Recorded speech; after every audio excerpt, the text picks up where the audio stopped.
please recognize the gentleman from Illinois, Mr. Jackson, for 5 minutes. Thank you very much, Chairman. I appreciate each one of you coming out today for your testimony.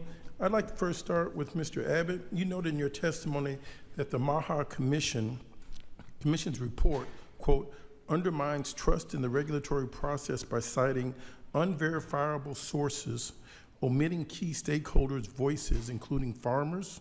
How about that? We're missing farmers at the table.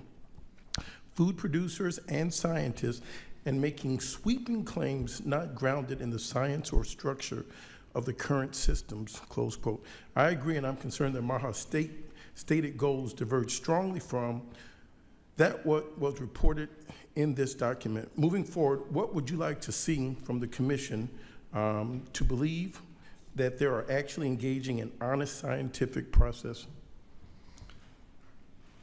Well, thank you for your question, Congressman. I just would really like to see it based in science. I mean, that's how we've gotten to where we're at today. That's how we've gotten the tools that the farmers use today and where we're going to go in the future. So we need sound science reviews.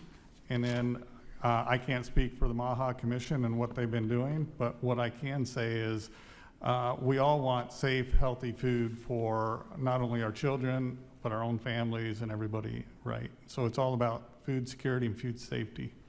Well, thank you so much. We need a few more farmers and producers at the table and a few less lawyers, correct?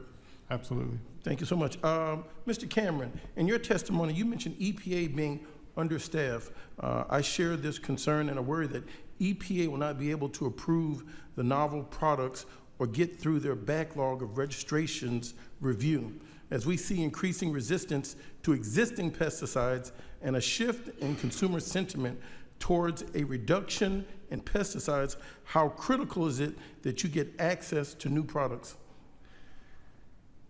I think it's actually really critical for farmers to have new products in their hands, either biologicals or more specific targeted crop protection products. We know that the public would like to see more of these.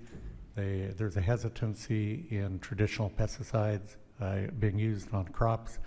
We know they're safe, but we would really appreciate seeing new products get through the process much quicker. We're dealing, even ones that are coming out now have been in that process for 5 to 10 years. So we're dealing with older technology already.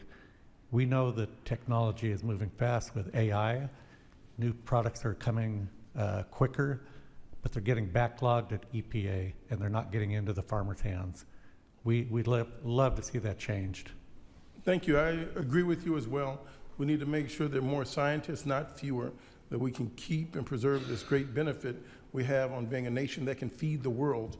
And that innovation starts with education and research. Unfortunately, we have taken a retreat on cutting back on that scientific progress. And also, let's be clear, you don't always get the thing that you were investigating. Sometimes there's an ancillary, there's something serendipitous, another surprise just from doing the research. For Mr. Witherby, thank you so much for your time and attention being here.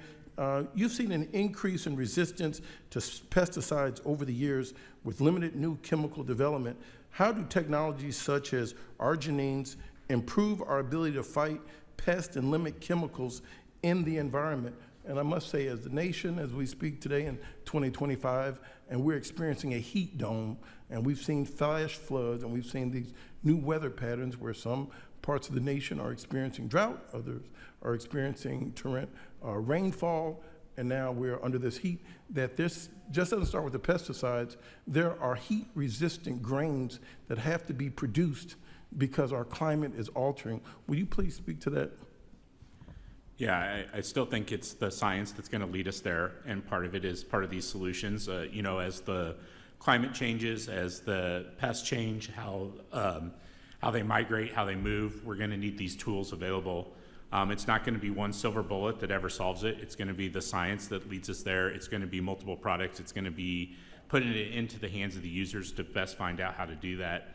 Part of that research is really important that, you know, we're talking about these land-grant universities having land where they can test these new products in the environments that they're going to be used.